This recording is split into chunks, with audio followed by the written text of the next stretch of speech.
Ian, before started his speech, mentioning how the mind is a mandala. And this mandala is something that we as individuals constantly live in. The very perception of our being is defined by the mind space that we experience ourselves. Whenever you walk into any space, your mind, it's literally taking in the space. So it's expanding to fill the space in order to ensure a perception of your being within that space. This is something that our mind does automatically. So you just now walk into the stand. What your mind did is that it suddenly expanded to fill the space. And by filling the space, it gave you a sense of where you are in relation to the space. So, literally, we are creating these mandalas in every moment of our life. We just don't know that we are inside them. For, in fact, it is not really the mind that is inside the body, and so much as is the body that is inside the mind. But this is a theory that has to be logically experienced, realized.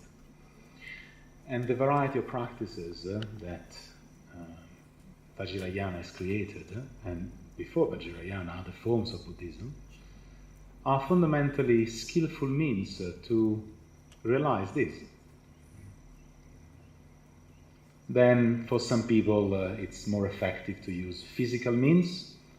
For others, those means are unnecessary. I mean, let's remember that Lord Buddha himself didn't necessarily do any of these extreme tantric practices. There was no need of tummo to be enlightened or liberated, because his mind was a very powerful mind. Now, not everyone is gifted with that kind of mind, and so we resort to other means. But ultimately, my experience is that we don't need to rely on anything but our immediate experience in order to enact all these processes. So, let's try an experiment together. You are now sitting in this room, okay? And as I told you, the very moment that you walked in, your brain has mapped this room. So your brain created a three-dimensional representation of this room in order to give you a sense of your being in it. So now, comfortably sitting, just look around and have a sense of the space of this room. Done. Now close your eyes. Just quickly, just close your eyes. And still try to have a sense of this space.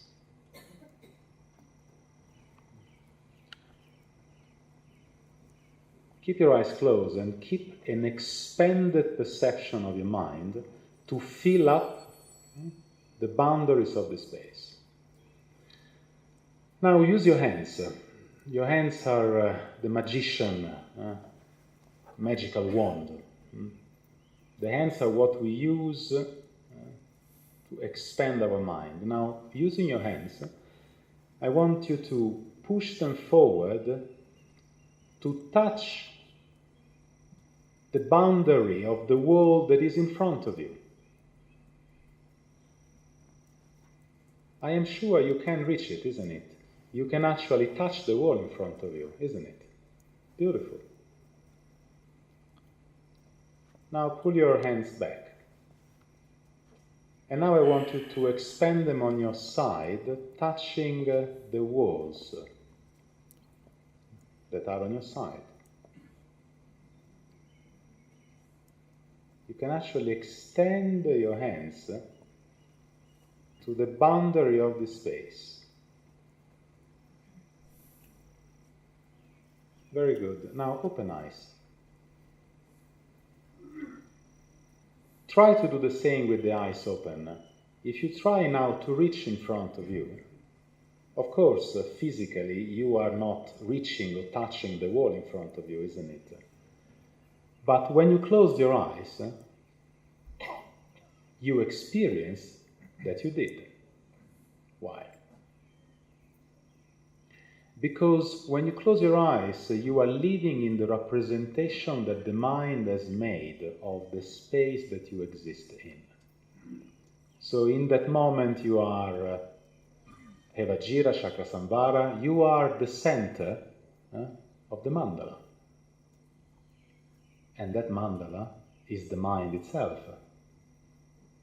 And you are in the mind itself. That means what?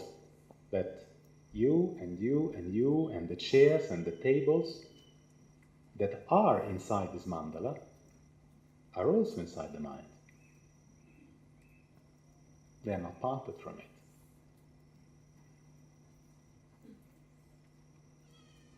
The implication of this is profound, because it means that the experience of separation, of otherness, is actually flowed. My new good friend and colleague here will speak of dreams after.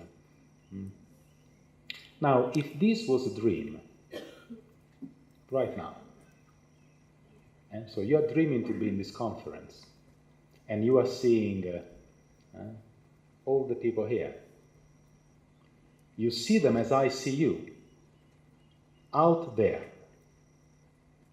But then if you wake up from the dream and I ask you, the people that you saw in your dream were really out there? Clearly not, because they appear in your dream. So fundamentally they appear within your own mind. That means they are your own mind. This has become very clear when you learn to experience reality as the mind mandala, the space within which everything exists. What is perceived by mind as other than mind is in fact mind.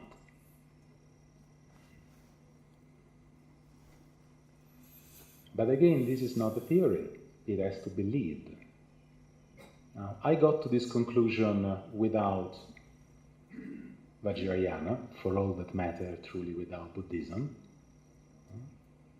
because those are inherent experiences of the mind, beyond labeling. Vajrayana gives us tools to do that.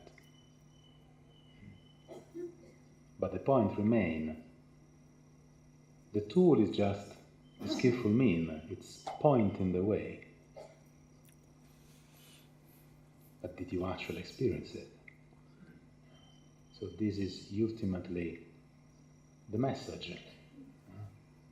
Those practices, in their wonderful diversity, should lead to concrete experience. And this concrete experience doesn't have to be so removed from reality. You have a chance to practice Anuttara Yoga Tantra every day. Every day you walk into a room, if you are conscious, you know what happened. Your mind in that moment has filled up that space. If it's not contracted in its little delusion, in its confusion, in its thoughts, I, this, that, he, she, you, me, constantly, neurotically contracted into a little point. But if you give the chance to the mind to fill the space of reality, it will unfold into the mandala, the Vajradhatu, the diamond reel. And in this mandala, all beings are. Just like you are here and I'm here. We are inside this mind mandala. And now if I realize that the mind that has expanded and fills up this space has brought in it all of you, and that therefore the apparent separation is just apparent, this is realizing the illusory body. The illusory body is the same body that allows you to fill this space with mind. And when you close your eyes, it allows you to touch the walls, because you are touching the walls of your own mind. The mind that you have expanded to feel like this. That's why you can touch it. So this body of action, the body that acts within the mind, is the illusory body.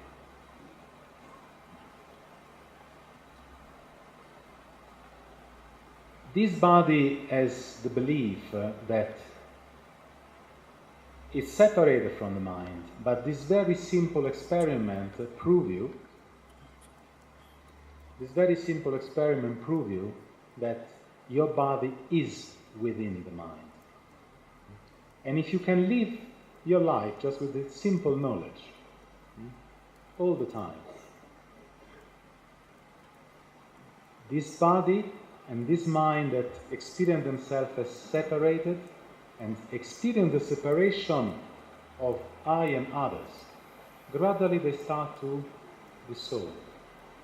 The sense of separation starts to dissolve. And then clear light emerges. Clear light is bliss. Is this very physical, blissful experience that arises as the result of this realization. And again, I came to these experiences without knowing anything. Everyone can experience this. And the sense of bliss, when you realize that this body is within the mind, and the very I who experience this body is also within the mind. And when this I is realized to be within the mind, it loses its self-perceived reality.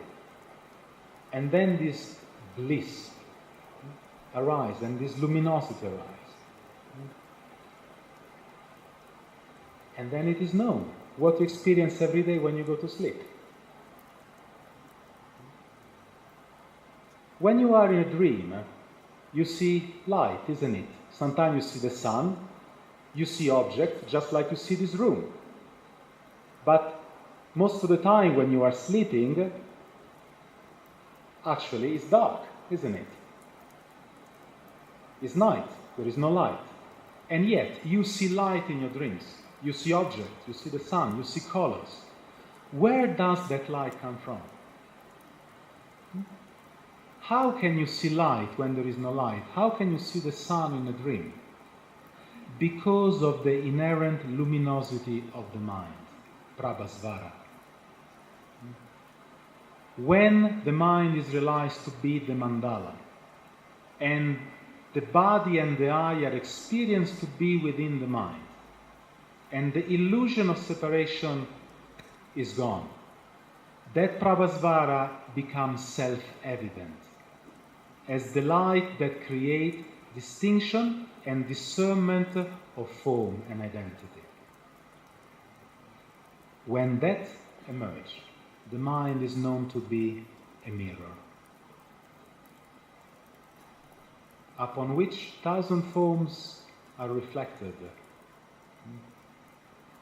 And all these forms are but display of luminosity that are never parted or separated from mind. I invite everyone to realize this. It is wonderful.